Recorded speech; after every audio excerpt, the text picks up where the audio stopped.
The Battlefield 5 Alpha has come and gone, and we got a chance to play it. Does it improve on the series as we know it, or have those rascally women come in and ruined everything again? We'll discuss all those issues and more on this historically accurate and patriotic bowl of dude soup.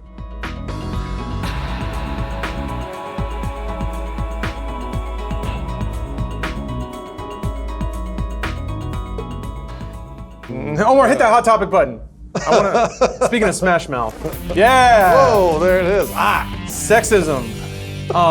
Just right off the top, it's amazing how little any of that shit matters. Once you get in the game, man, I don't care who's what gender, what skin color is happening where. It doesn't matter. You get shot 100 times. I've seen a lot of people in good faith and bad faith argue about the historical accuracy of Battlefield. And holy shit, does it ever not matter? Of course not. It was so weird. I don't know. Do you guys have any strong opinions on the historical accuracy of your World War II shooters?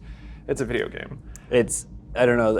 I can't imagine has there been any sort of Battlefield game that's ever come out that felt like it was trying to accurately recreate what it felt like to be in those time periods? Not recreate. I think there are nice little touches that I think a video game can add. Like Battlefield 1 added it. When you get into a tank and you get in the cannon on the side of the tank, you open that door and your little guy dives in and stuff like that. I think that's cool. But again, it's a video game, so it's like when you hop in and close the door, it goes black, and then you wake up to a turret hole. And then on the bottom left, it shows your ammo. Right, yeah, no, I know. War is a lot messier than you think, and not everyone's a super soldier. There are no guys hiding in trenches, pissing themselves, shell-shocked, so I don't think it's that historically accurate. Sometimes I do. I'm scared. When we were playing Vampire, and it had us go up to the first floor, in the game, but it was in this building, but it was referred to as the second floor. I was like, that's inaccurate because in England, when you go up a floor, it's the first floor. Yeah, ground level. The ground level. It's kind of like that in Canada too, for most places. And I didn't want to say, but that was not that was. You didn't want to say what you were going to embarrass the developers. She was going to write a blog post about it. I might still tweet. I don't know. Dust off that Tumblr. So yeah, we're not SJW pandering right off the top. We got that out of the way. We're actually going to talk about the game, and I think there is actually a place to talk about the pace of the game. And to me, when people talk about historical accuracy, I think what they really mean is authenticity to the series, because it's taken a few paces away from 1942, but hey, that's what happens. Call of Duty did the same thing. Anyway, this podcast is brought to you by 3 sponsors, Burrow, Casper, and Mack Weldon. You can go to burrow.com/dude for $75 off your purchase. Burrow makes luxury couches for real life. You can get $50 off select mattresses by visiting casper.com/dudesoup and using promo code dudesoup at checkout. And you can go to mackweldon.com and get 20% off your order using our promo code soup. I like all the sponsors we got lined up are what I love, typical 4th of July sales. You got your couches, you got your beds, and you got your underwear. And if that doesn't say America, I don't know what does. Speaking of America, World War II. Except in this fight, I think it's Axis versus Brits. Axis versus Allies. So yeah. I'm not sure when this happened. I don't know anything about World War II history, which obviously qualifies me to talk about historical accuracy. They play the game, and now you can learn. There you go. To a degree, I did. It's very snowy here, as you can see. So yeah, the Battlefield 5 Alpha it's got 2 modes, but I really only played Conquest. There was a Grand Operations, but I tried queuing for that a few times, and it just wasn't matching into anything. So I don't know. But yeah, I've punched up some notes about the alpha. I don't know. I guess we can go around the horn. Bruce, I know you played it. I got to play, and I really enjoyed it, but I'm also a Battlefield sucker. Yeah? I'll play pretty much every Battlefield game, and it's just something I like about the game. I don't know what it is. I just really enjoy the video game, and I always have. So. Because you're a patriot. Maybe that's what it is. I love America, or World War II, or whatever. What if you get put on the other side, though? Then I love Do you refuse to play? Oh. Ooh, the Axis. We don't say that here. Yeah, also no swastikas. It's always the Axis flag. Oh, that's true, yeah. Yeah, just grow a dick, Dice. What's the problem? What's the problem? Hey, who are you accusing? What's the problem? Why are you yelling at people? Well, out of all the consistency issues or historical accuracy issues, people brought up women don't belong on World War II or whatever. And yes, I'm hyper condensing, but no one ever had an issue with them not being called Nazis. They're Axis. And I guess it's not just the Nazis you fight, 'cause you fight the Italians. Yeah, and there's the Pacific Theater too, yeah. Okay, fair enough, Reddit. You won this round. Wow, Reddit beat him. That was easy. At his own game. They didn't have to do anything. Elyse, what is your experience with Battlefield, and did you get to play the alpha? No, I kind of by the time I got home last night and then ate and everything, it was a little late for me to do it because I have to be in bed by 9:30. So I didn't get to. I wanted to, and it kind of sucks that it was so short.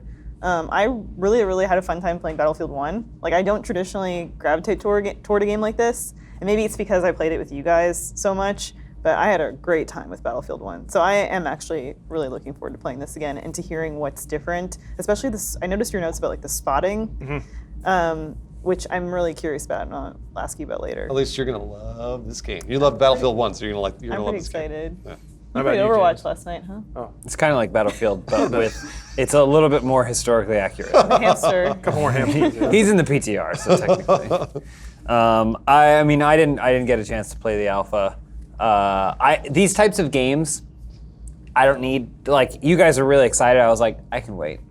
Like, Send it to even at me. E3, it was the same thing as like, if there's no line, I'll play it, but I don't need to jump on. I know what they feel like, and I'm glad there's more of them, and it looks great. Like, honestly, it's wild when you think about the first time you saw like Battlefield 3. You're like, holy shit, it's real war. It's real. And now they're somehow still managing to make improvements graphically and just on like details and stuff. Yeah. So it's really exciting. I like the Battlefield franchise, but I didn't get a chance to play this. You guys were raving about it though. Yeah, I really enjoyed it. They've made a lot of mechanical tweaks that I think really help the flow of the game and the balance of the game. Not necessarily in that like this gun is better than that gun and whatever.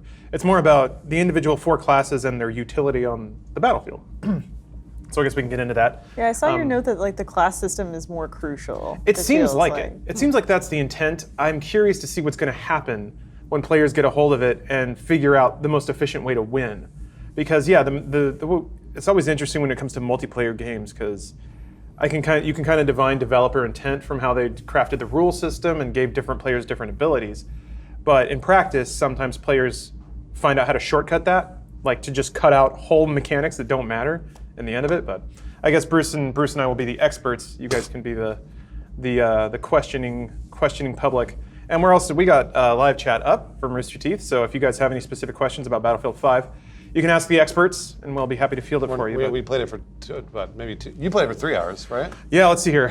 I played it when we recorded. Yeah. Played it again at work, and then I went home and played it for like the rest of the evening. Nice. So I wanted to get those alpha dog tags.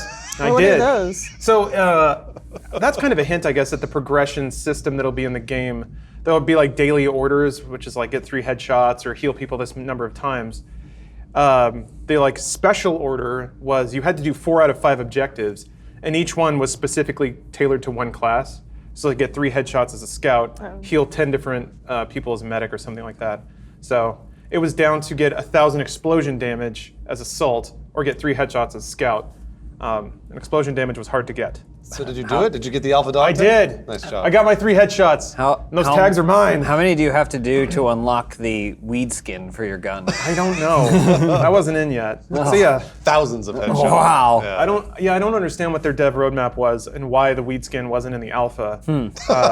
So yeah, first note of the mini review here. Dice, what the fuck? Where's our weed skins? Those are weed skins. Yeah, I and need like them. little weed charms.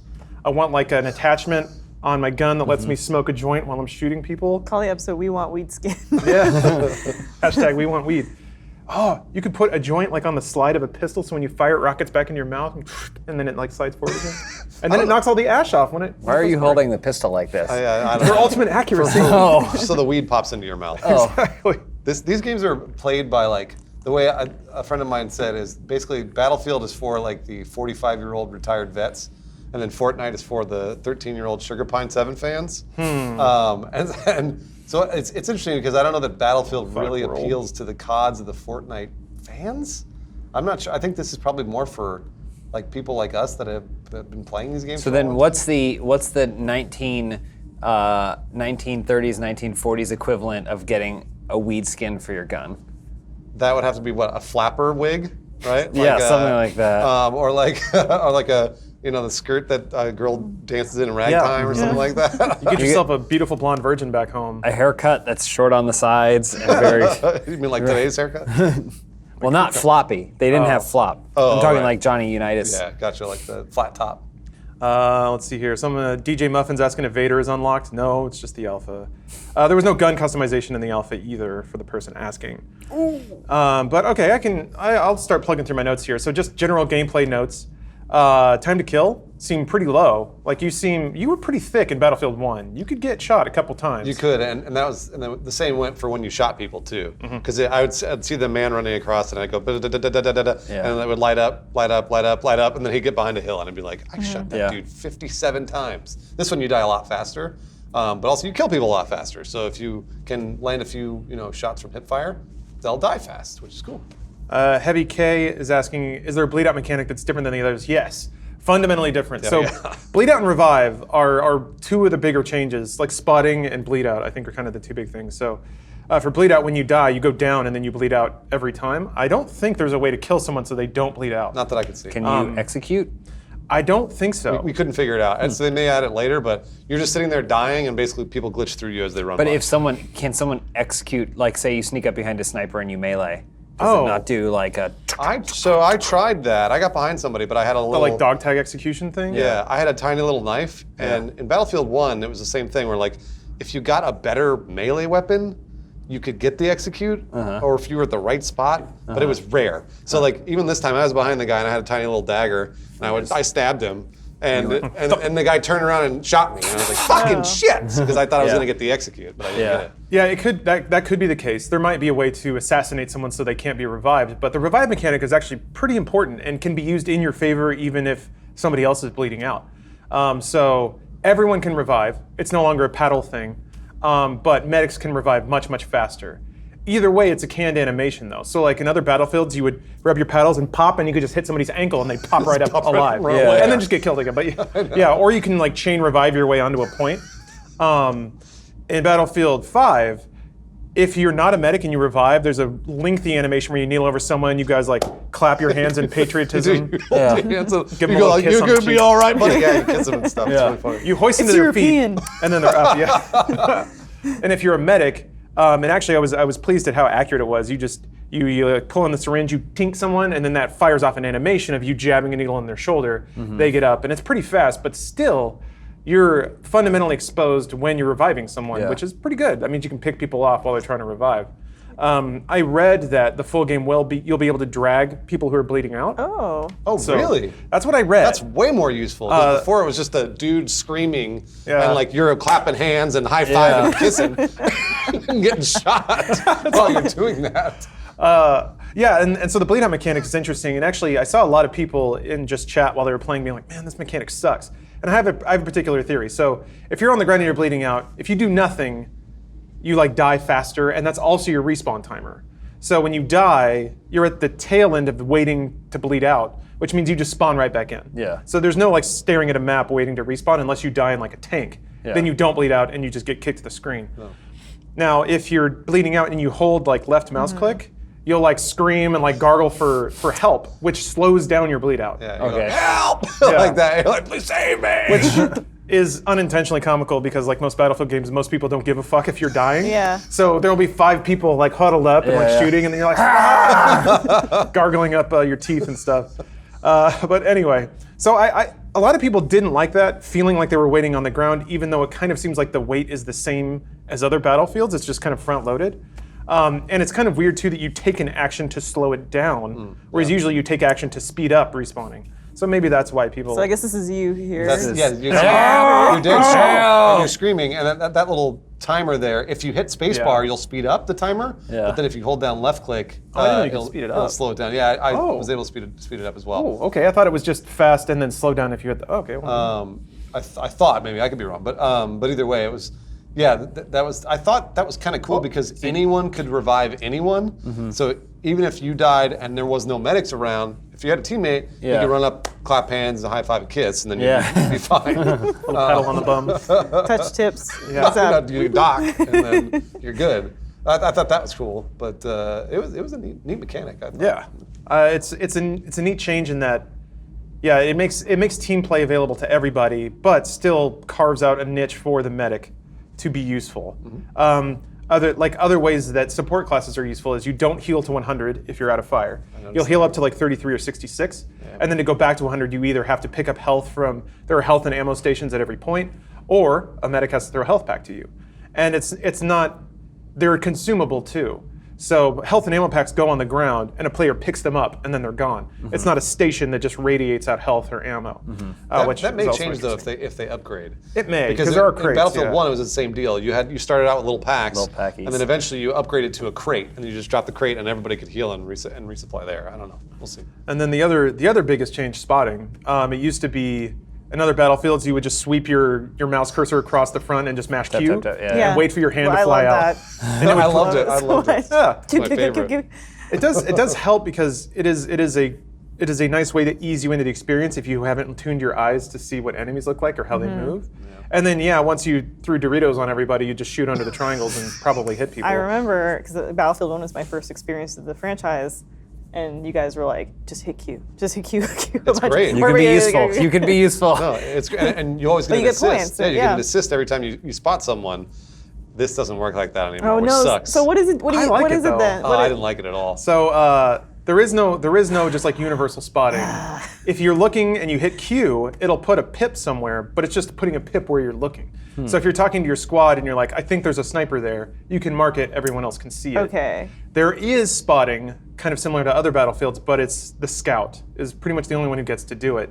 There's like a spyglass thing, and if you whip it out, you can tag people with that, but that means you're not holding a gun, and that means your utility is just spotting people for your squad. And so when the scout tags those people, do they stay? Are they visibly? They're visibly tagged for everyone in the squad. Yes. Okay. So I So think for everybody on the map. oh, it might be. Oh, okay. I thought it might have just been squad. We'll have to test that. I could be. Yeah, I don't know. I thought it was on the map. I also don't know how Everyone- long they stay tagged. I think it's like 10 seconds or Oh. something like that. Oh yeah, so I read this. I don't know that I necessarily saw it in person, but if a scout tags something and it's marked for you, it will stay marked for you until line of sight is broken. Oh. So if the person who's tagged then gets behind cover or gets away, you lose the tag. I'll so say- yeah. you're not. There were times in the past where it's like you can tell when you get tagged because like you'll be hiding and then some dude will just round the corner and blow you away because he knew exactly where you were. That doesn't really happen anymore, which is actually kind of nice. Yeah, that's true. It was an old Battlefield thing of like if you were trying to contest a point and there was one other dude in a tank there, if someone spotted you, the tank would just buzz around the house shooting you until you died. Now, since spots go away, you can viably hide. And that's actually an interesting mechanic. There were a lot of points where people would, there's chunks of the map that have a lot of small houses and stuff with multiple floors. A lot of times the other team would like get up in houses and just wait. They'd let the point get captured, everyone would move on to the next point, then they'd pop up and shoot everyone as they were running away, recapture the point. It's like, man, that's pretty smart. So yeah, I really like the way I think also this guy has flares, which we'll spot. And then there was one other thing. Oh yeah, if you suppress someone. So this was a mechanic that was in Battlefield 4 with like a heavy machine gun. If you're just firing at someone, you don't have to be hitting them, but you can suppress them, which makes their screen all fuzzy, and then you get a suppression credit if they get taken out.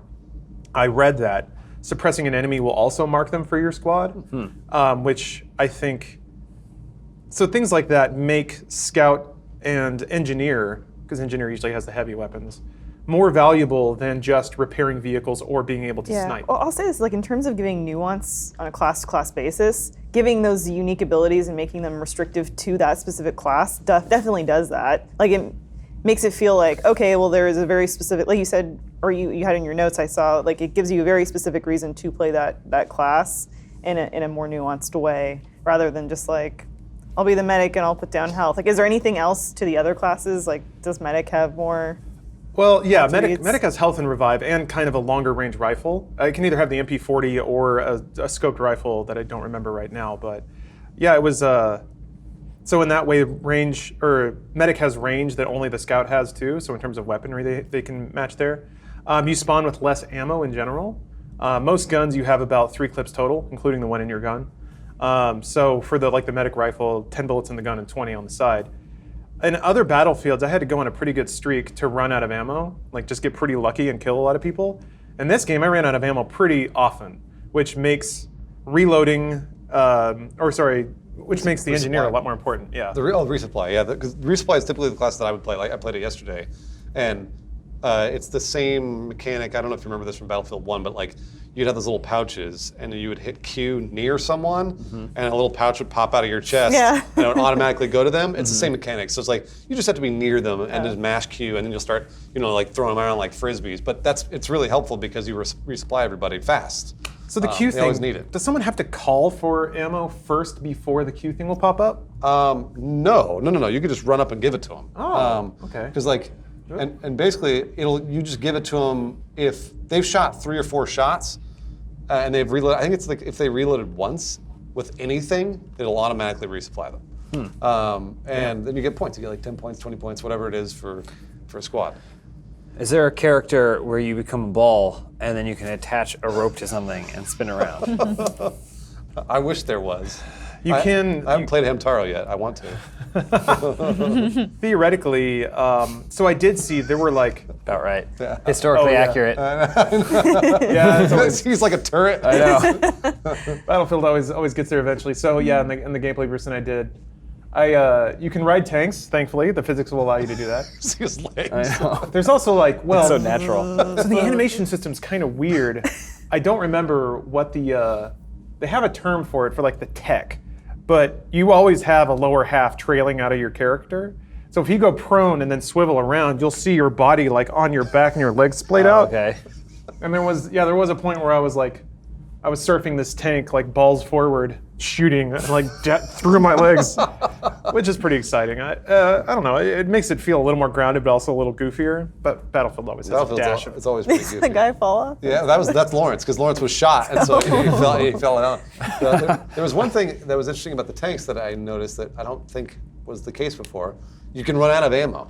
So you run out of shells. You only have 18 shells, and then once I ran out of shells, that's it. I like that. Yeah. See, I guess I've always felt like my tank got blown up before I ever got to the point of maybe realizing that. But. Well, in Battlefield 1, you had to reload. It was this really long process. Oh, that's right. You'd hit R, and it would be like. Oh, yeah. It was all. Yeah. It took forever. It was cooldowns. also the kind of situation where you would like see a plane and you're like, fuck it, you're just taking pot shots at a plane that you're never gonna hit except maybe, and then you upload a Twitch clip like that, like it's not effective. So I guess if you have limited ammo, you're probably less likely to see someone trying to just randomly blast something out of the skies. That's true. The one thing I think that we did discover yesterday, Lawrence, was that you could resupply tanks as a resupply class. So I ran up to a tank and threw my little frisbee at them, and it popped into their tank, and they got more shells. Perfect. So you can resupply tanks, or the tanks can go back to bases and resupply at like little sections at your base. But only the resupply class can do that. Only the With a resupply tank? class can resupply a tank. Kind of like that. Like I noticed earlier, there was the clip where like, not even just repairing windows, but like the guy was on the rooftop, or your character, and he was like building walls. Yeah. And I'm like, oh, that's new. That's kind of. But it would be cool if something like that, where I'm sure that's something everyone can do, right? Yes. It'd be cool if, like, say, the engineer could do a little something extra with that. Could be like stronger or faster. Yeah, or something. Yeah, Yeah. that'd be cool.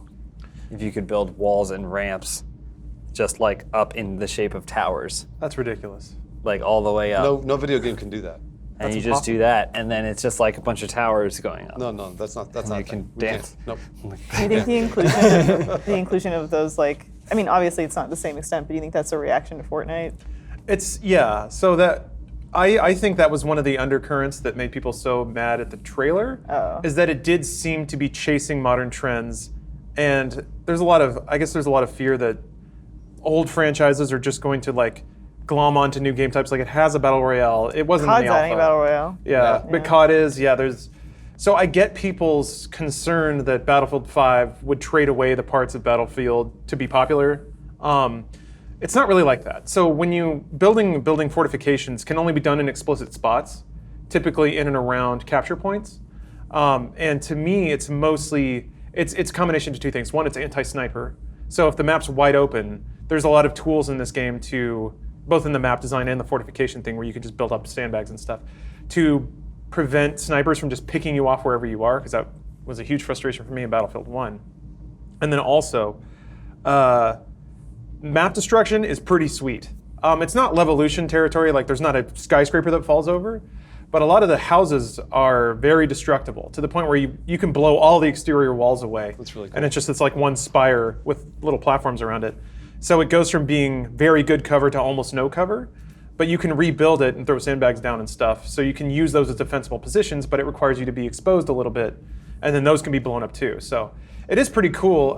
So yeah, you can see like some of this is where the house areas is, and you can see some like sandbags of people that have fortified up there.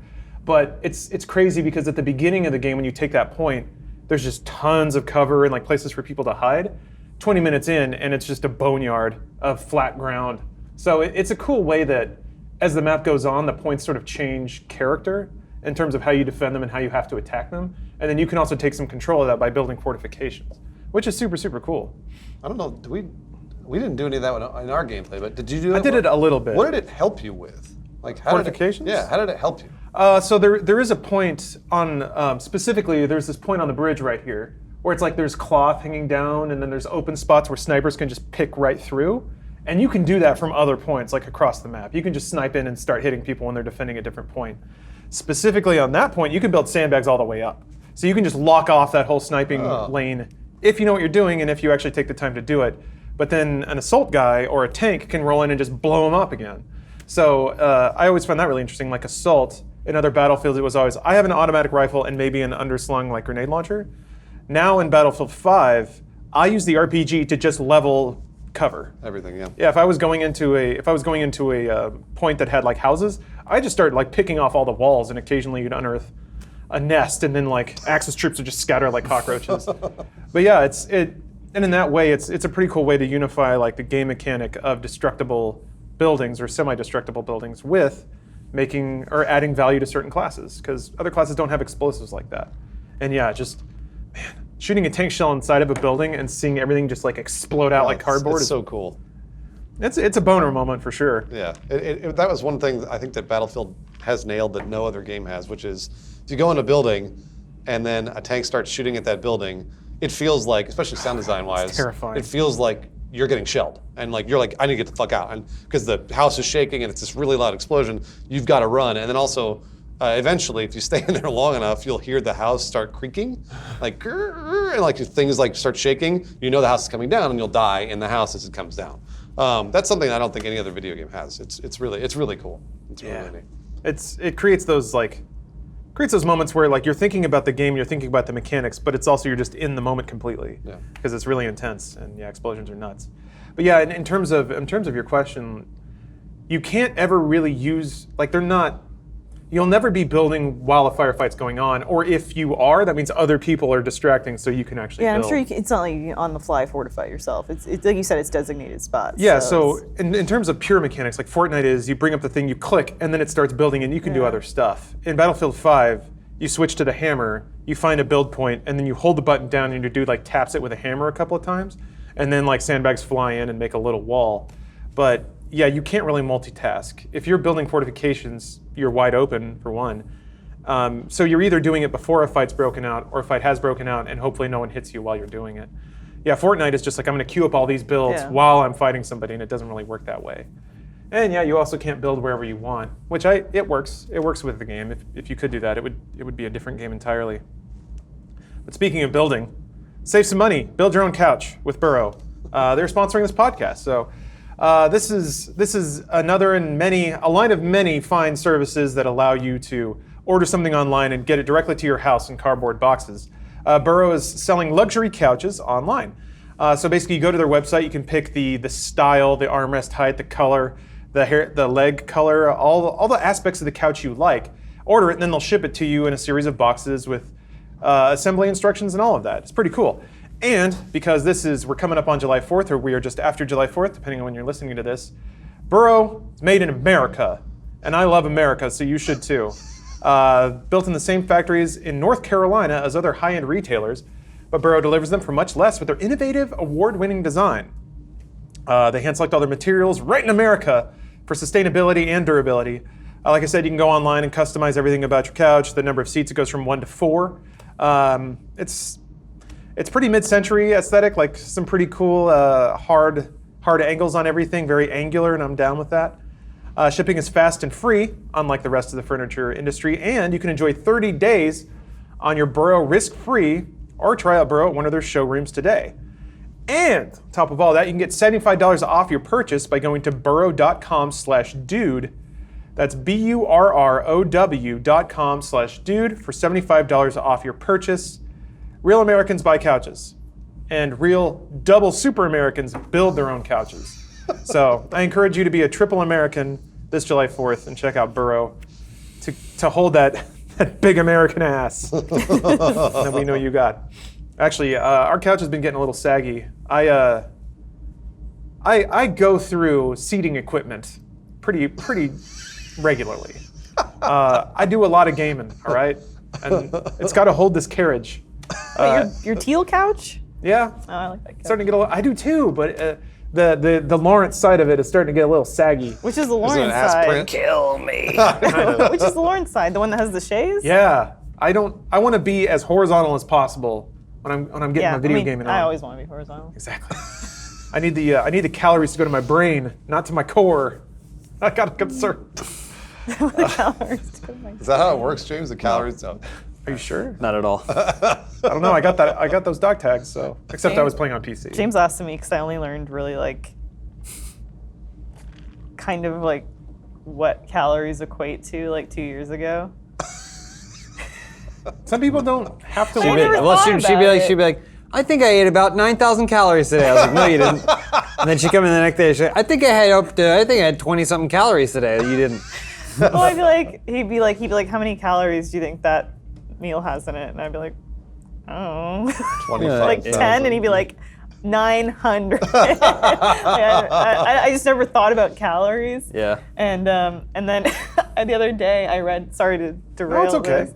The other day I read a news story that was about Shailene Woodley's new movie, Oh, the boat one. Adrift, Yeah. I think it's called, where she's stranded at sea.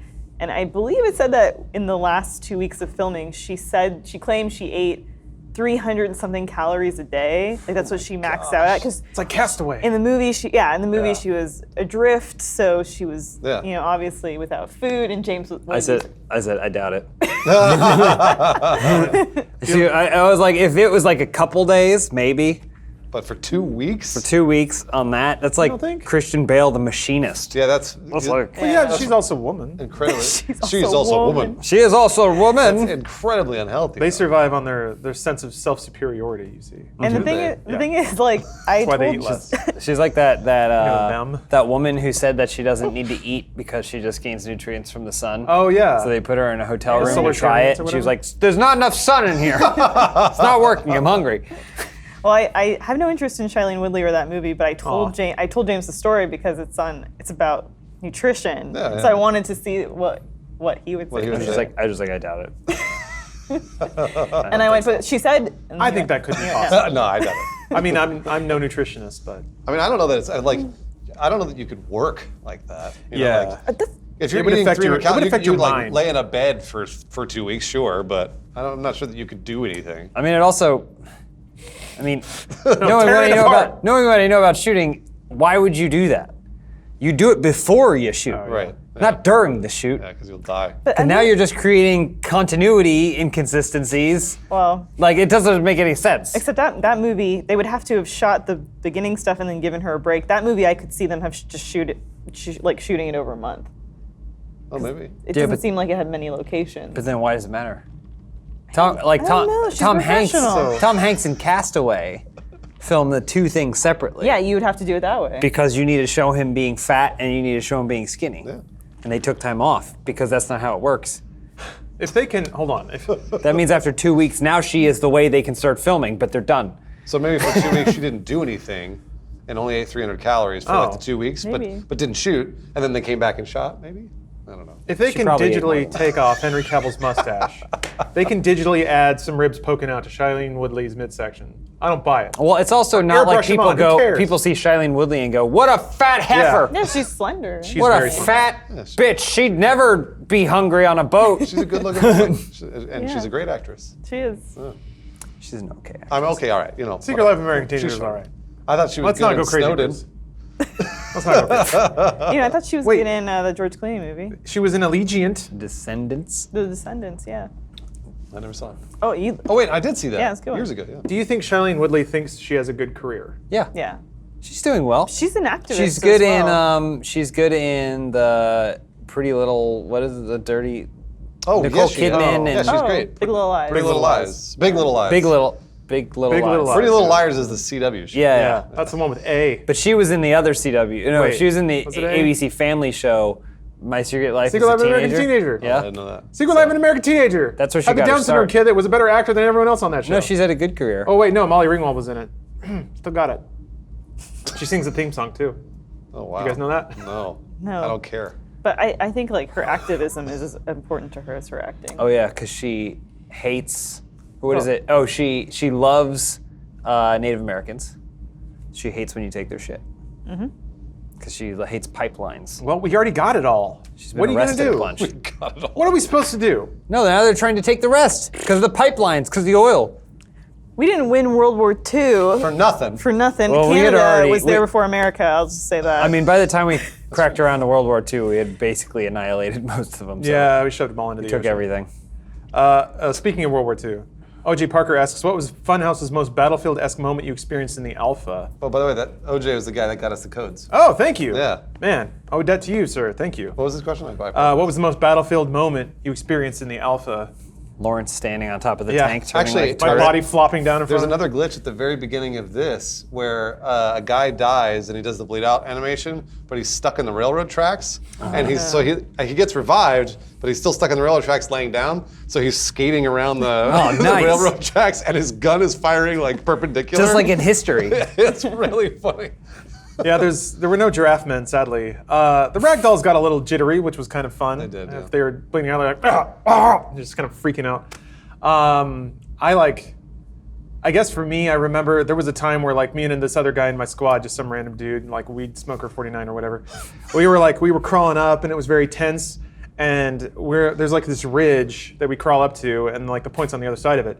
And when you get close enough, it shows you that bar of like blue versus red, and you can kind of tell how many of each team is on a particular point.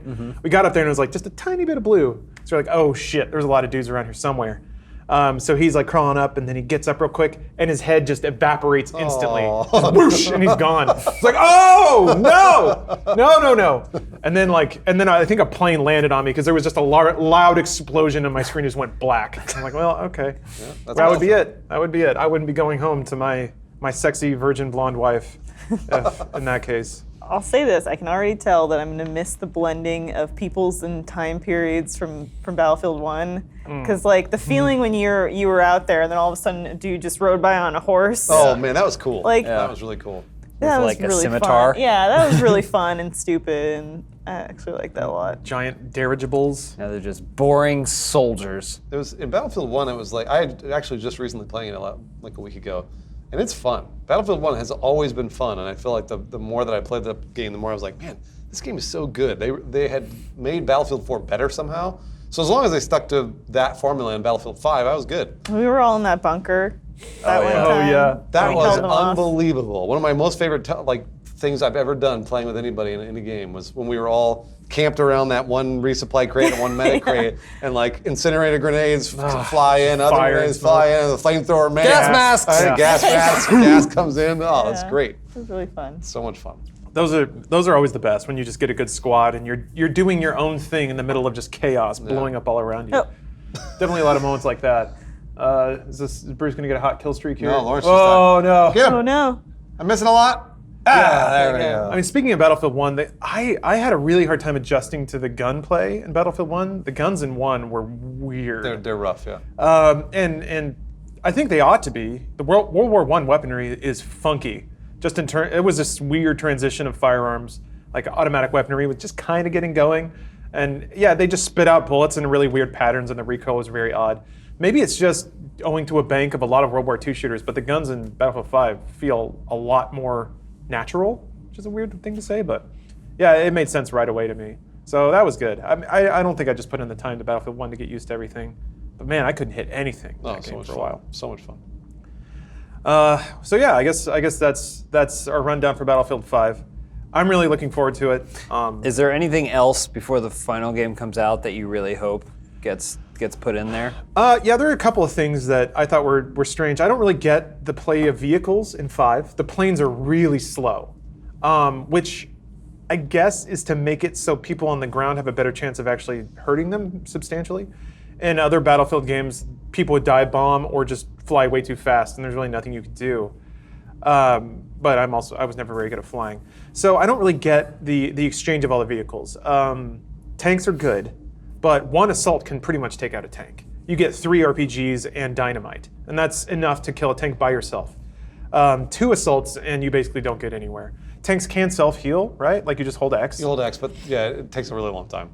Yeah, so I don't really get that. I don't get the point of having a tank when 1 infantry can counter it and take it off the map. I guess it is good for long distance shelling. I did notice that. If you just park a tank on a hill and just rain shells down onto a point, you'll either keep everyone in cover or you just get some chip damage on people. Theoretically, the bomber is meant to be anti-armor. So if there's a tank that's killing a point, you get a bomber out to take it out, and then the fighters are anti-bombers. So then you have a bit of a rock paper scissors thing going on. But if an infantry unit can take out a tank, you don't really need a bomber to do it unless they're way away on a hill somewhere protected by snipers. So maybe that makes sense. But yeah, I didn't really see the point, at least on this map, of the interchange of armor and airplanes. Having air superiority didn't seem to mean all that much. I was in one match with also there was a bug. I don't think you can leave or create squads. So I was stuck in this squad with a dude who was just in a bomber, and that's all he did the entire match. He would fly around and just drop bombs, and he was really good at it, but he never hit anyone. Like, he would drop bombs on points all the time and somehow never really get anybody. So I don't know if that's like a tweak thing, it's a radius explosion thing. It is pretty cool to see a bomber level, like the aforementioned explosive houses. If a bomber strafes one of those, it just evaporates, and that's cool to see. So yeah, I don't really get that. There aren't any more of the big things, right? I think there are. Okay. And the reason I say that is because that's actually one thing I'm really looking forward to with this game, seeing what they add in. Because before in Battlefield, when they had like trains, The trains and like the offshore boats and stuff, like That was- that shit was Oh, super yeah. awesome. it was really cool. And, Yeah. and in this one, actually in this gameplay, there was a time where it's like hold down C for your bonus thing, and like I had banked up a number of points, and I could call in like this giant tank or an airplane. I tried it, didn't work because of the alpha, but I'm pretty sure that does come. Like it actually does happen where you get to call in some giant piece of machinery that will help you win the battle. And I love that part of Battlefield 1. I like that a That lot. was so cool. Yeah, It actually did help turn the tide a lot of the times, because if you're just getting your ass kicked and that train came in. Oh man, that mega train. Yeah, and then you're like, yeah, like the train was Yeah. here was a big deal. So I don't know. Yeah, Battlefield 5 has Grand Conquest, which is it's kind of like a newer version of Rush, is my understanding. You play a particular map, and then based on your relative performance, that'll roll into the next map. So, like one given map, I think I remember reading an example of like, oh, the Allies have to rush this place and destroy some artillery. And depending on how many artillery guns you destroy, you go into the next map, and now the enemy has whatever artillery is left. So if you don't destroy any of them, then they can just shell you for the entire match. Hopefully that'll be fun. I can't fight the feeling that if that happens and you get to the next match and you're just getting shelled all the time, people will just quit. So hopefully people stick with it. It's a neat idea. I'm curious to see. There's so many neat ideas that once players really get a hold of it and be shitty with it, that it changes everything. So we'll see. I'm really excited for the Battle Royale too. I like Battle Royale in terms of game mode, and I love Battlefield. So hopefully they do it right. Hopefully they combine it and put 100 people down. And I mean, like those maps are always huge, and they could support 64. So why not a few more?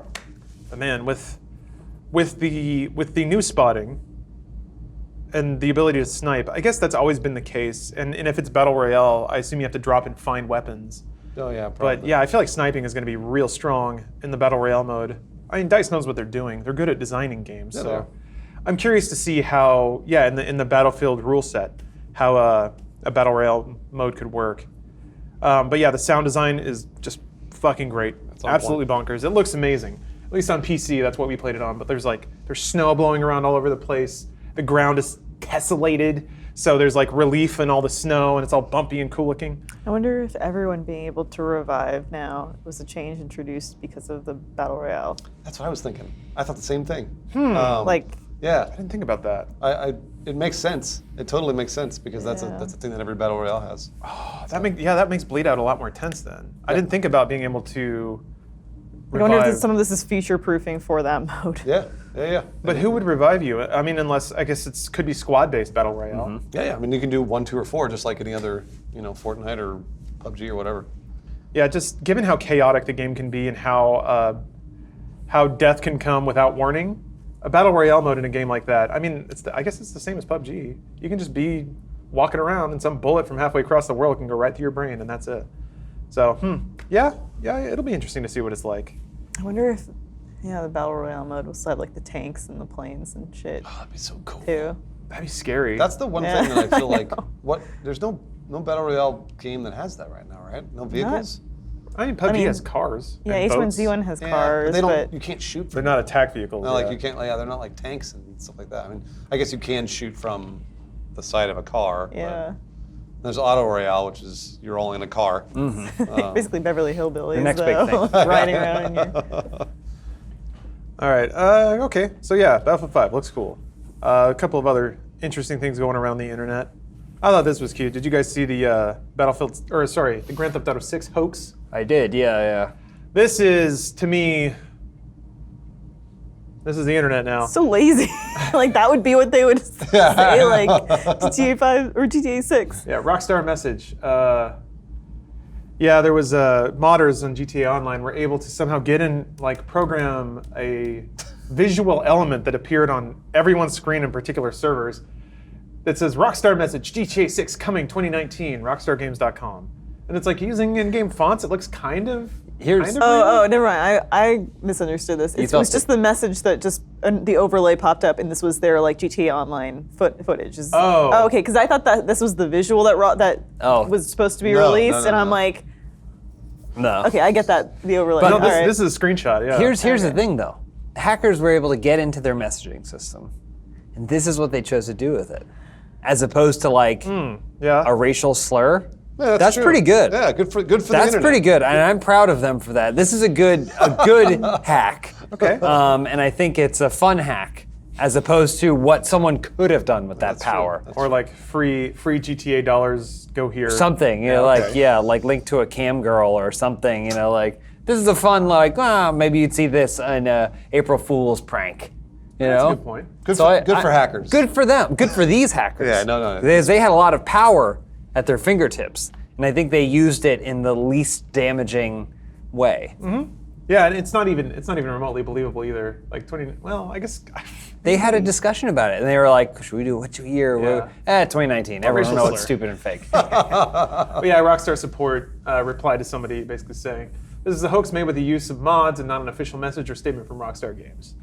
But still, to my knowledge, I could be wrong, but I can't remember another game that has a first-party run service that has shit like this going on in it. Which I'm not going to say is actually. I've seen some pretty wild doodles in Splatoon. I'll throw that out there. Whoa. Yeah. Nobody's ever said that sentence before. This by is the a way. family show. Let's not talk about what those doodles might be. There's some edgy little millennials out there, and there's not a lot of explicit oversight. So yeah, sometimes I'll load into Splatoon 2, got that Octo expansion going on. But yesterday, or I think it was July 1st. Yep. It's a good DLC, all right? But there were a lot of posts about how, since Pride Month had ended, everybody had to stop being gay and all. I don't know, it's just weird stuff. Things you wouldn't expect to see in Splatoon. Those are official. Yeah, maybe. Nintendo, stop being gay. Yeah, that's the official statements from Nintendo. Very sexy drawings of Pearl. No, yeah, this game is a broken mess. It's kind of adorably broken. It's constantly hacked. It works just enough. I mean, sure, it works, but every time we load into any server with 30 people, one of them is God. Flying around. Teleporting everywhere and blowing us up and headshotting us, and it's just come on, dude. It's how are they getting past? How are they getting past all of? Maybe they don't have. Do they have an anti-cheat for for GTA 5? Yes, They people do. do get banned. That's what I thought. And actually, somebody DM'd me about it. Haven't flexed my game journalist muscles on it yet, but was saying that there was apparently at the beginning of the month a huge wave of people getting banned for no reason. I'm air quoting as hard as I can. They basically go, "Oh, my friend did it, and he heard that 5 other people did it." I think that waves of bans go out all the time for GTA Online, but it's just. I think when games get that big, there's no way for this sort of thing to not happen. Yeah. It's gonna. It's true. I guess Fortnite is the one game that hasn't really been just cracked open like an egg yet. I mean, there are hacks. There are hacks, There are but lots of hacks. for as but- many people that play it, I'd That's true. expect it to be just a dumpster fire. I don't know how they're protecting that service so well. I'm kind of interested in what this story. Player crashes Fortnite rocket launch viewing Oh, party to net It's single round. awesome. Yeah, that's What every- is it? Can so we there was watch that it? thing. I don't know if there's video, but oh, here we go. Yeah, so there was that thing that happened in game where they launched the rocket, right? Yeah. And everybody it was like a They all agreed Everyone to not was- be yeah. They'd all built in up on a combat. ramp to watch the Okay. rocket go Yeah, it up. was Oh, a- and some asshole went. Yep. Oh no. got the world record by murdering everyone. Sorry, I No. misclicked there. So yeah, so they built a huge structure. No. It's so great. It's such a great thing. And also, I think from what I know, the guy that broke the structure and got like 48 kills or whatever holds the record Oh, nice. for the most The most kills in a Fortnite game. Yeah, Hell yeah. Dickhead. Oh, He's sitting yeah. there, he's like, yeah. I mean, that's what I would have. I mean, I'm like, hell yeah. Just sweating bullets the whole time.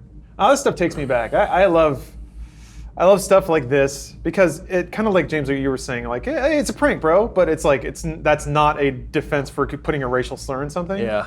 It reminds me of back in like classic MMO territory. There'd be like, oh, it's like it's peaceful night in Azeroth or whatever. Oh, yeah. And it was all just a scam to get a bunch of people in one place and just slaughter them all. yeah. Or they'd have like Human beings, man. the really good ones They're are inherently garbage. they would have there would be like if there was a particular alliance or whatever that had a member that died, they would have like an in-game service. Like a funeral. Yeah, and do then you another one would organize raid this? their funeral and Yep, just like they kill kill them all. How do you organize this? Well, this is just the server just did it. Like basically, like a bunch of people agreed. They're like, oh well, yeah, let's Yeah, go. but how? Well, because Discord or something. Epic had talked about the fact that they're going to launch the rocket at a certain time. Yeah, yeah. So I don't know that they organized it. They may have just been like, How do you communicate with them? you don't. Dance. Yeah, you don't. You just one squad just starts building, Right. and hopes that if someone comes across it, they'll understand the Yeah. goal. That's what made it so nice. But then also, since somebody blew it up, so terrible. Yeah. I'm actually curious to see what happens when because I want to know how someone blew it up. I don't know how. You think he'd C4 or whatever? Oh, maybe the did whole bottom row. remote explosives, the whole And then he deal. just gets everybody with fall damage. Yeah. Okay. Well, if everyone's up there, you only need to destroy the parts that connect it to the ground, right? Yeah, Because yeah. then everything The else whole thing crumbles. goes, Oh, yeah. their popcorn. There's the rocket. Oh, they're having such a good no. time. It's gonna crack the sky. So, did this happen like at a specific time? Yes. So it only happened once. It only happened only once, and it was like 10:30 a.m. Pacific time on Saturday. I didn't get to watch it because I wasn't there. How did people know? Or were they Ep- just in a match and then Ep- some shit started happening? No, Epic basically kind of announced it. Okay. So everybody knew it was going to happen. I haven't And, seen and the actual don't the crash. structures, they fall apart from the bottom Yeah, up, so right? you Do you watch think there's them. one person who saw? They're like, Oh, look out! Yeah, I know. Oh, there it goes. Look, see, they're dying on the left. You can see With a great fall, yeah. Oh no. because no one's looking at their structure because they want to see the rocket. That's such a pretty rocket. Oh, rifle. oh, I wish we could see the other person's perspective of it. Yeah, the person who's killing everyone. Yeah. I didn't actually get to see the rocket launch either. Yeah, This seasonal why shit it is coming back great. down? I love Oh. when games that require online connections do stuff like this. Yeah, this is something like- you brought up a lot. Yeah, I remember talking about it for a really long time. that's like what it looks like. when Titanfall 1 was coming out, I was like, oh, well, because everyone was like, it's online only, it only has multiplayer. I was like, that's a great opportunity to do a, like, that's a great opportunity to Oh, that's awesome. Oh, shit. to do fun seasonal stuff, and I'm really glad that Fortnite is doing that. Like fun events that tie into movies Yeah. and get people playing. Like that shit is reinvigorates games. Totally. You know? Epic's been doing a great job. They patch this game like every 2 days with new weapons or new mechanics or whatever. It's just like they are doing a fantastic job of keeping this game alive. It's so wild too because like Fortnite has the momentum and has capitalized on it in ways that Pokemon Go unfortunately seem to not. Yeah. Which is a bummer. Could you imagine if like Pokemon Go had this level of like refreshes and updates and stuff like that? Man, I would still be playing Pokemon Go. I was so excited about that game. Jeremy Dooley would argue that there is plenty to do. In Pokemon That's Go. true. You're right. You would. But yeah, it's been really cool. Fortnite's one of those games, like I guess you can play it casually, but I feel like it's so cool the people who are really good at it kind of experience a different game than I do when They I do. play it. Good. I want to play that game, but I don't want to put in the time necessary to be that good. Let me tell you from experience. Yeah. I've been playing it for 4 or 5 months. Like on and off, I'll play like, let's say 3-4 hours a week. And boy, oh boy, have I not had much fun. Really? No. Because you're right. Other people experience an entirely different game when they're good at building and they know what to do and when to do it and can land their shots. Then there's me, who's like, I get shot and I'm like, Q, wall, and then like one wall goes up and I'm like, okay, I got a wall up, and I get shot again from behind and I'm like, Q, turn around, wall. I'm like, all right, I gotta hit a ramp.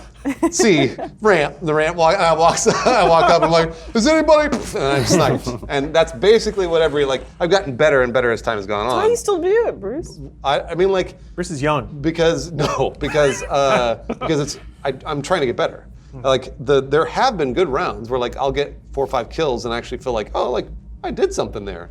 And like again, there's really only one good way to get good at this game, and it's practice.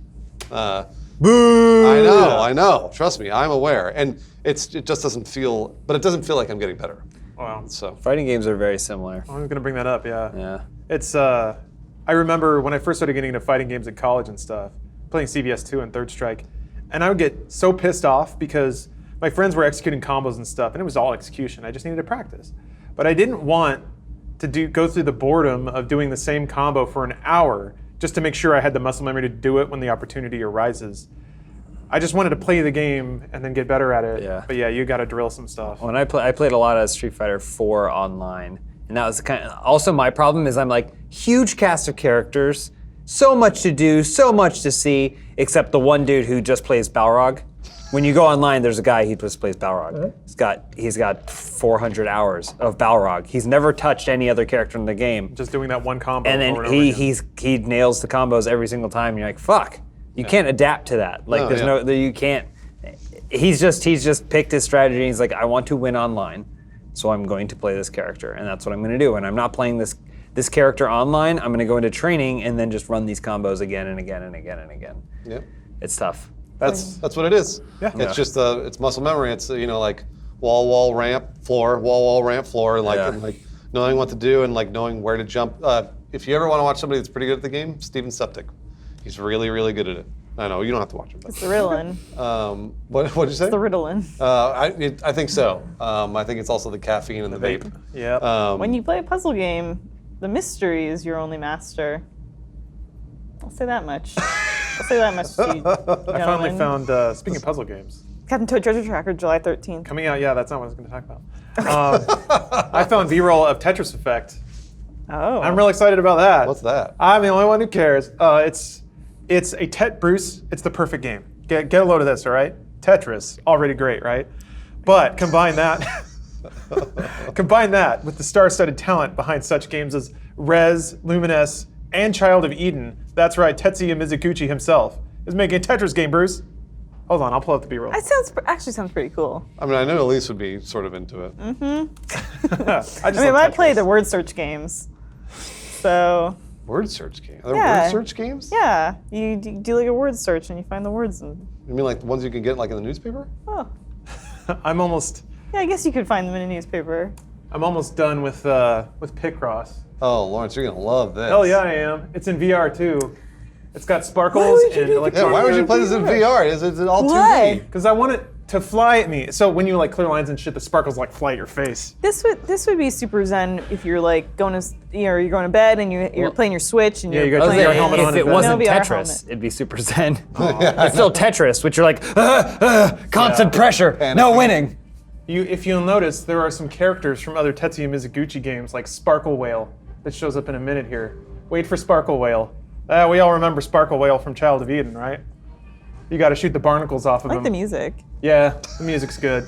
It's gonna be a great game. James We're all has been gonna play staring it at a the lot. camera for the last 15 minutes. But speaking of being in bed, actually, I'll just let that music go. We can relax here.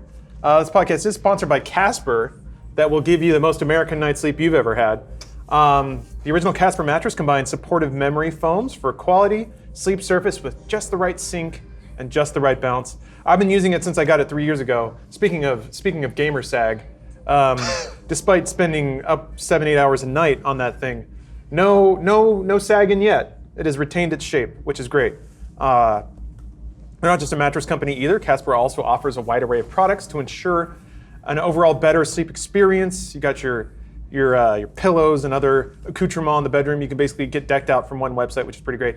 And of course, Casper mattresses are made in the USA. So God bless our independence and God bless Casper mattress. You can order online. It comes to you in just like the shrink wrapped bag, which is pretty cool because when you pop it, it explodes.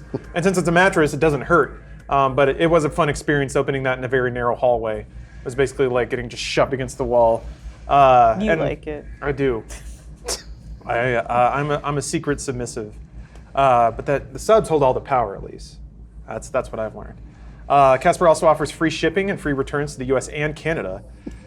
They say, considering that we spend a third of our lives on a mattress, it's important to truly sleep on a mattress before committing. So that's why you get a 100-night trial.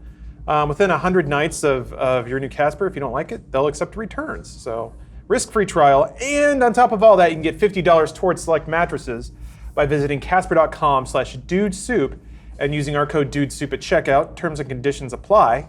But that is $50 towards select mattresses at casper.com/dudesoup and using DUDESOUP promo code at checkout. So thank you, Casper. And I encourage all of you to get a good night's sleep. It'll help you open your mind to the Hare Krishna vibes of Tetris. It's also kind of cute in when you rotate pieces and drop them in the background and like oscillate and stuff. I'm so into this right now. So into it. It's just Tetris. I've been playing Tetris my entire life. I don't care. I don't care. When is Tetris going to get as popular as Fortnite? Actually, it kind of was. It was. Yeah. Isn't it the best-selling game of all time? Like for Game Boy, I think. Yeah, actually, I think if you add in all the different versions of it. I think we looked this up, and I thought it was. Best video game ever made. Who needs fucking rockets that crack reality? Tetris Effect. Nobody. Oh yeah, this one has. Flames. Yeah, this one's got little fire people that worship fire god. Only made for stoners now. Yeah. Don't you think it's weird that it took a while? Yeah. I mean, COD was kind of a stoner game, but I don't know that it was designed specifically for that. But in addition to the psychedelic weird VR thing that I did at E3, it does seem like I thought VR was a dead ringer. I'm like, this shit is made for people. You I know. by tapping. They're like, we're freeing your senses by tapping in every single one. Yeah. Yeah, see? Elyse is feeling it. But yeah. At least you should go to a rave. Oh man, I don't have the energy for that. I only have the energy for this. 9:15. I only have the energy for this now. Imagine, VR helmet, there's fire people celebrating your Tetris well as you sink into a couch under the influence of nothing but your own spirituality. But yeah, for real. I don't know. The second I put on a VR helmet for the first time, I was like, oh man. This is it for you. This is, the psychedelic community is going to eat this alive, I hope. It seems like it hasn't really caught up to them yet. Maybe it's too high tech. You need a cyber shaman like me to guide people through their spiritual enlightenment. Look at the 4 lines they got. Yeah, so that's exciting. Cool. That was an exciting moment this morning when I found that on some random person's YouTube channel. But yeah, Captain Toad or whatever. I'm excited actually. So at a glance, Monument Valley is the game that it seems similar to, in that there is sort of it's perspective-based visual puzzles about switches and like platforms and things like that. Is that not a fair comparison? Maybe. I mean, I'd say that Captain Toad has no equal. You've offended Elyse. I saw Sorry, the look Elyse. on her face. It's just. Imagine a platformer where you never have to jump. What? That's Captain Toad Treasure Tracker. That's not a platformer though. I would say it is, as there are still platforms blowing involved. my mind right You now. can drop, right? That's the thing, is you drop, Okay. you get projectiled. I hope everyone buys this game. Everyone will. Are you gonna buy it? They will now. Hey, You know what? Put me down for 3 copies. 3? Why do you need 3? copies. Try and support games. are that you I really love. gonna buy it though? Yeah, 3 times. So I have to buy it for every time I delete it off my Switch. That's not how it works. But. Elyse. Bruce, are you gonna get it? Test off the Switch? How much is it? $40. $40. Bonus levels though, Bruce. Maybe I'll stream bonus it. Maybe I'll levels. stream it. That's 2 bills. Lawrence will buy it. I know Lawrence will buy it. Well, I know Lawrence. He buys everything. No. I'm working on Hollow Knight. He has 3 PS4s at his house. Yeah. Can I talk about something? Please. I picked up Crash Bandicoot. Oh, man. Yeah.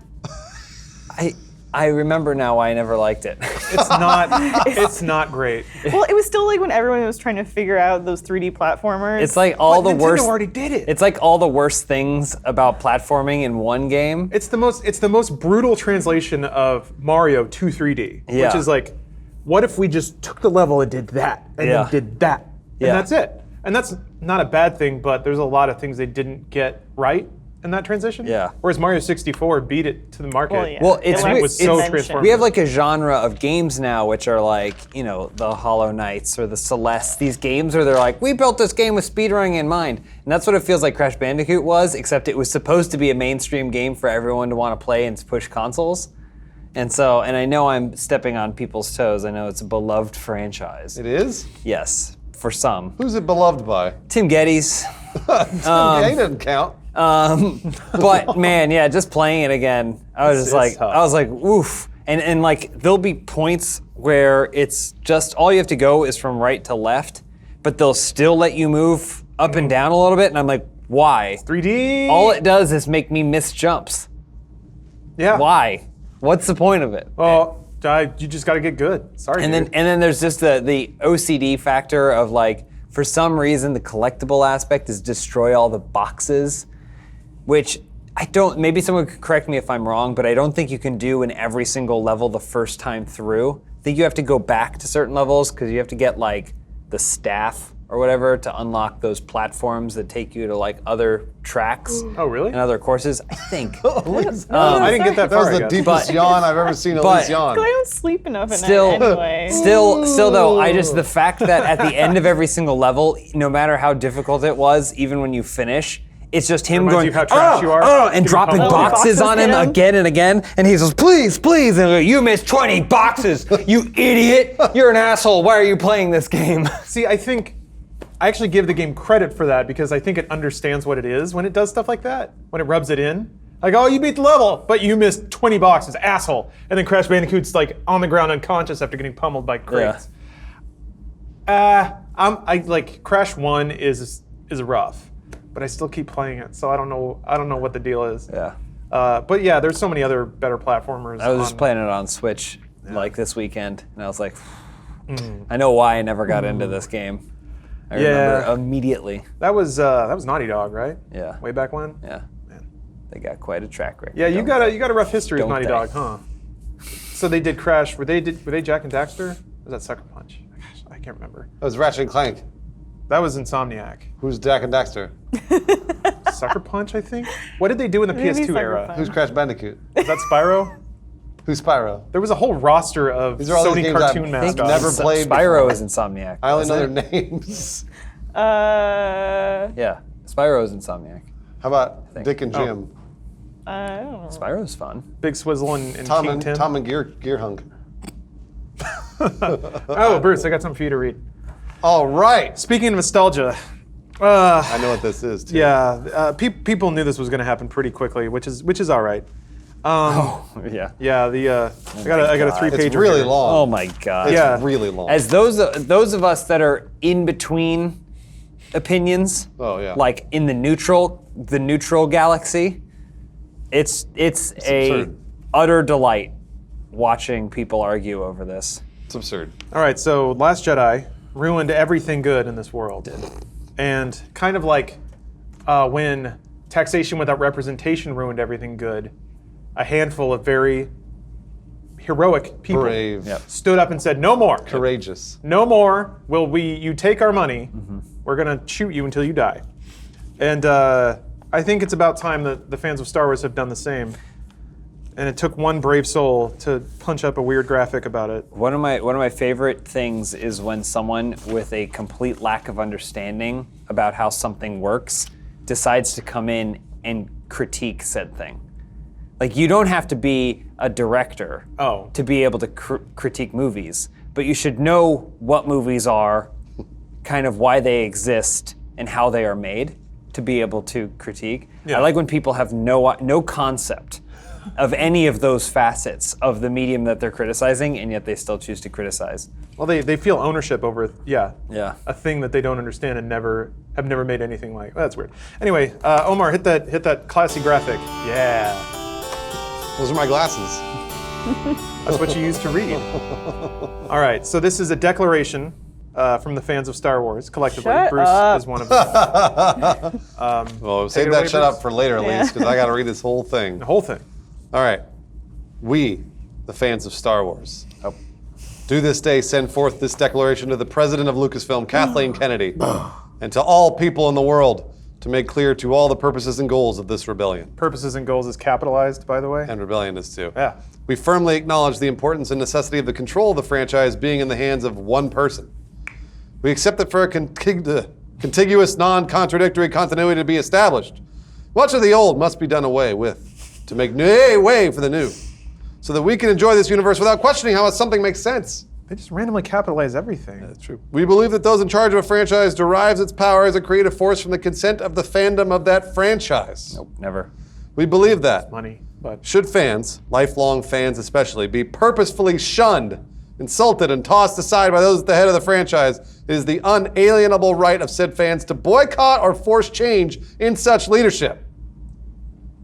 I mean, We believe Yeah. that Lucasfilm has willfully and malignantly discarded the fans in the sole pursuit of a misguided political agenda, and therefore, it is our unalienable right to refuse to fund the franchise and to call on Disney to change those who are in charge of Lucasfilm. This is what Thomas Jefferson had in mind when he wrote the Constitution. We do not take this course lightly. Franchises long since established should not be changed for slight and transient causes, but when those helming a franchise display a history of callous disrespect for said franchise, Women. its long and storied history, and its massive fan base displaying a clear design to subjugate totally and absolutely the characters we have come to know and love solely to push a social narrative, Jar Jar Binks. it is our right, our duty, to depose of that leadership. The short history of the current leadership of Lucasfilm is that of continued grievous offenses and insults against General all consumers grievous. That's so who have been fans of the franchise for any period of time before it was purchased by Disney. You have disrespected the characters of the original trilogy, treating them as mere tools, stepping stones for new characters rather than the heroes they actually are. You use new characters, toys, and tools to push the agenda of masculine inferiority. You lied to George Lucas when you told him that legacy characters would be protected and make sure they would continue to live in the way he created them.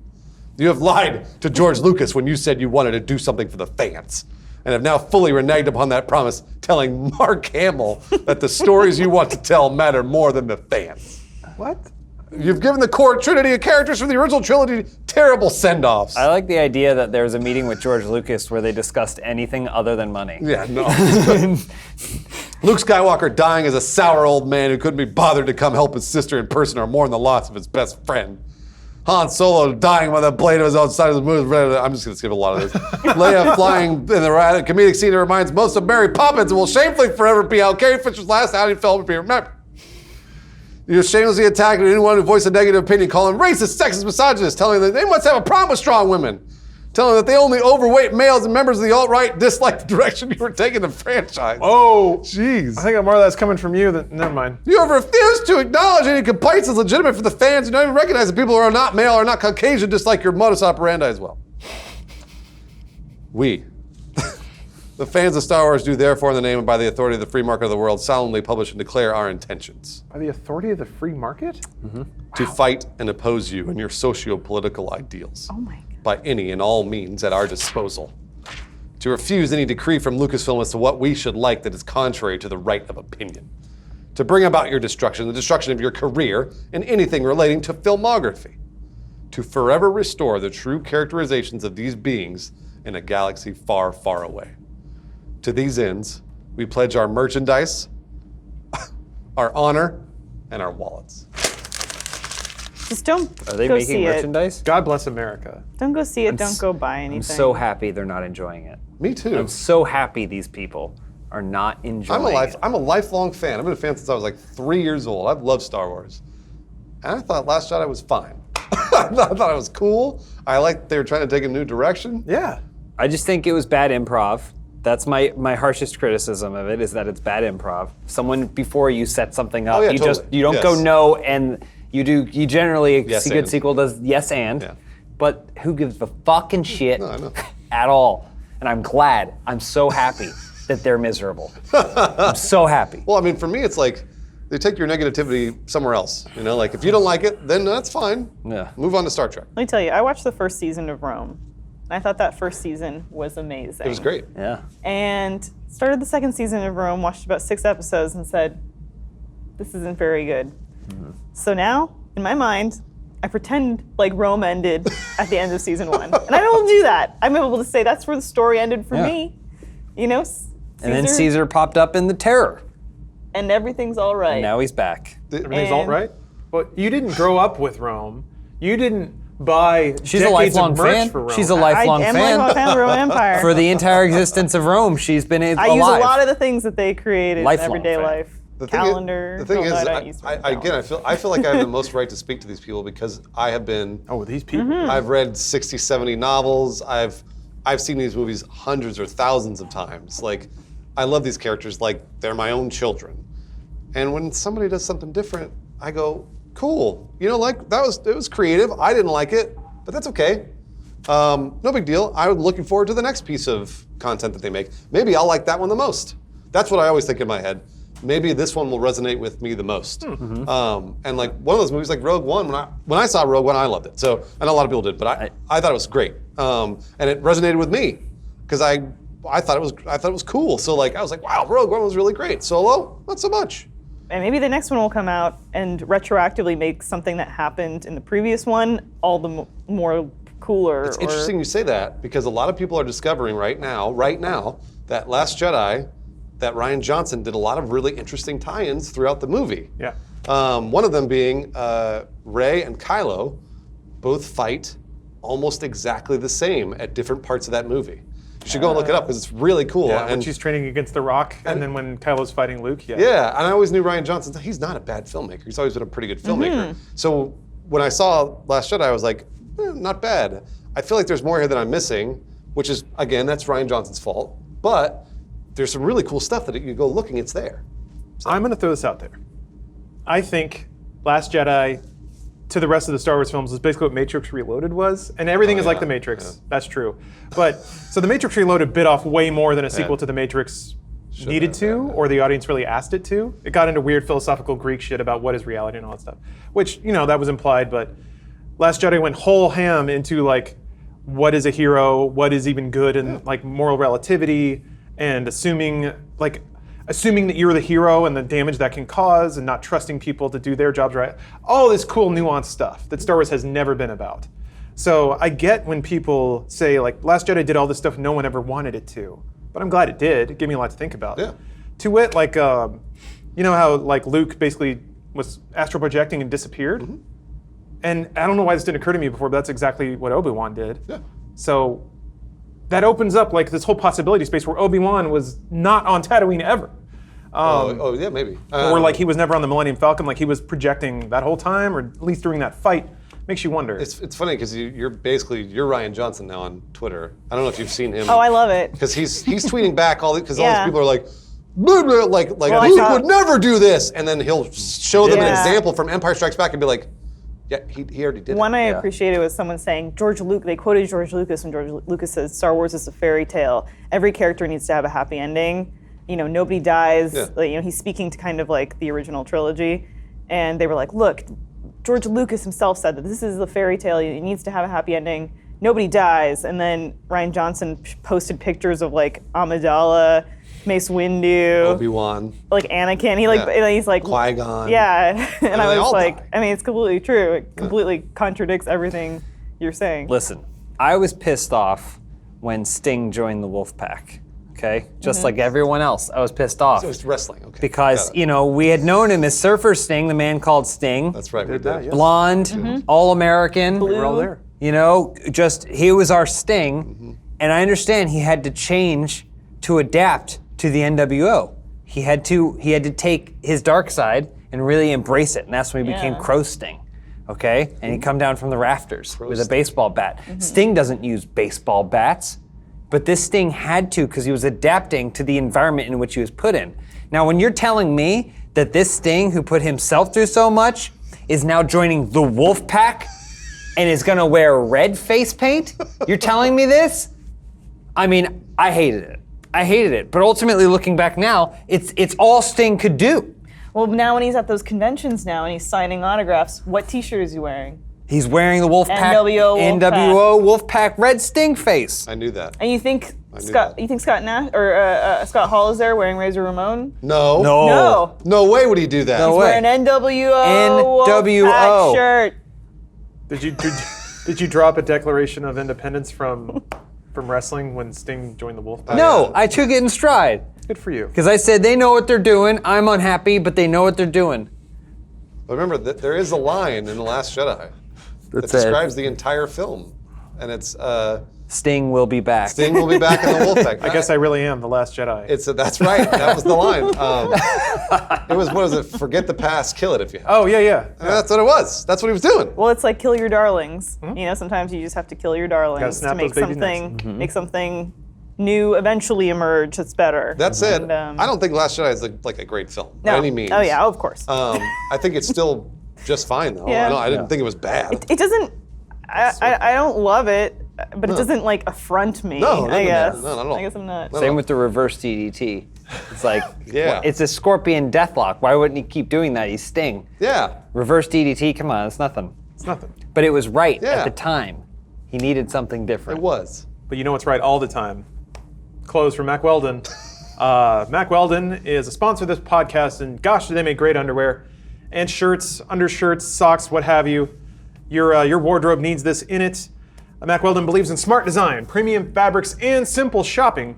Their website is actually laid out really well. It's easy to find what you're looking for. They got all the colors on display.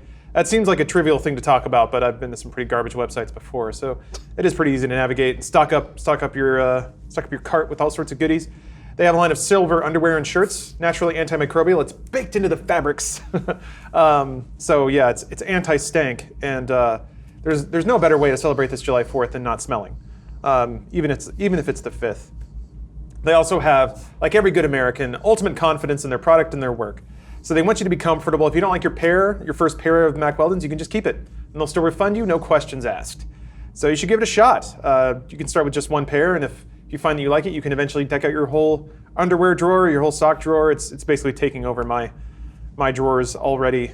And not only do they look good, but they perform well, good for working out. I used to only get like low ankle socks because I used to wear low ankle shoes, but then I joined that motorcycle life. Now I need those high socks, and Mack Weldon makes a lot of really good ones. I've been wearing them for like almost 2 years now. And yeah, I'll wear them to the gym, wear them home, put them through the wash, all great. You can get 20% off your Mack Weldon order by going to mackweldon.com, just using our promo code SOUP. So that's 20% off everything you order from mackweldon.com using our promo code SOUP. So I encourage you to check them out, especially if you are like I used to be.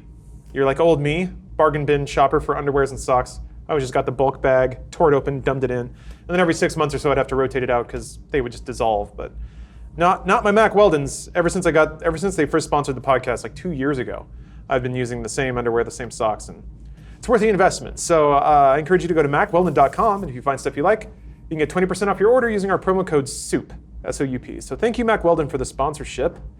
And I think we missed it. What was there some goofiness going on? Yeah, there Or was it just the tank again? Mr. Pizza Pasta got caught in the railroad tracks and was sliding around, He's but firing still his firing a gun. It's that, yeah, Mr. Pizza Pasta just got blown up on the left, and then you res him, but not in the form that he was used to. It's great. So- If you turn around, this is where I notice him. Yeah. So he's alive there. If you can call that living.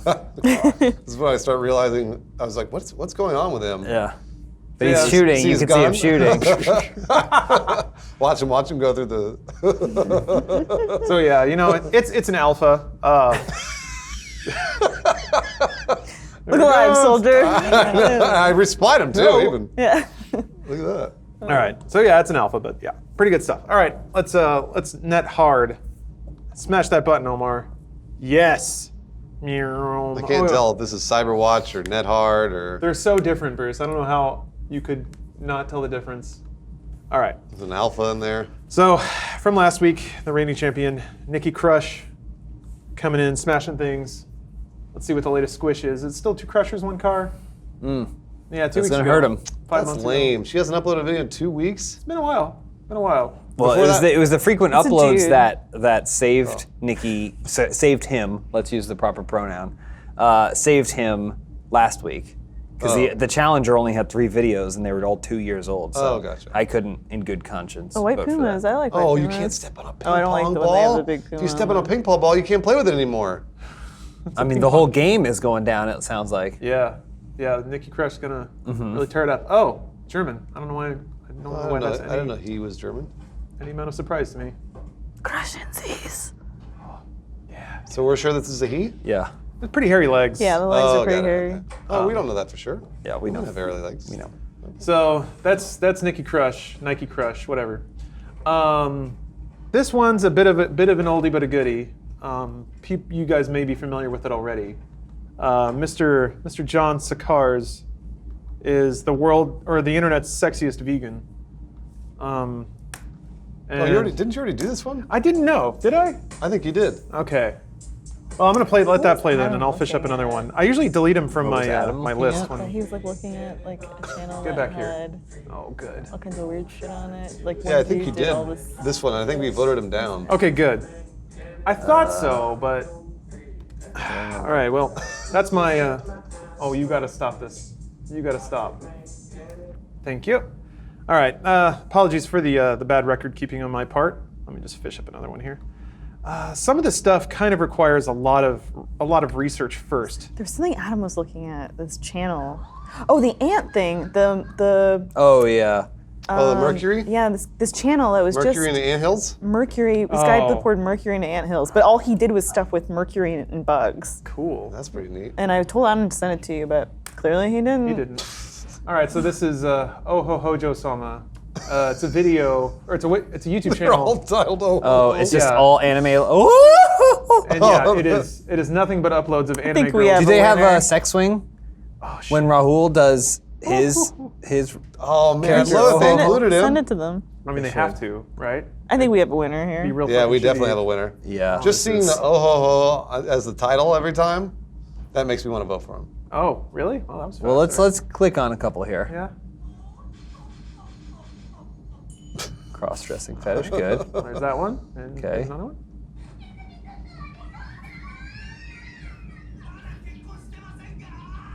I guess it was kind of buried in there. Yeah. Yeah, was it in was. there. There's a Oh, Mario Kart one I saw. Oh, Scroll to the top. top? Yeah.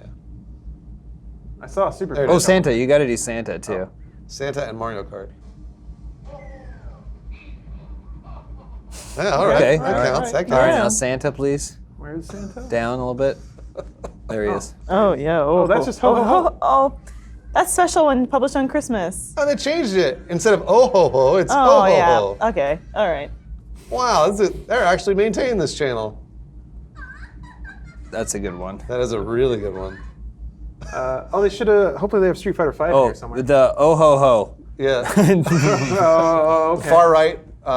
This one? Is it? Oh, there's Final Titus. Fantasy? Yeah, there's Titus. That's more of a ha-ha. It's my favorite. I love this clip. I remember like playing this and being like, finally got voice acting in Final Fantasy. Was that real? That Yes. was really part of the game? It was very, really real. He was showing her that sometimes she doesn't have to be so down on herself. You just laugh. Yeah, that's a good one. That's how you have to do that Yeah, it's hand the thing hand to too. the side. Always. Yeah. All right.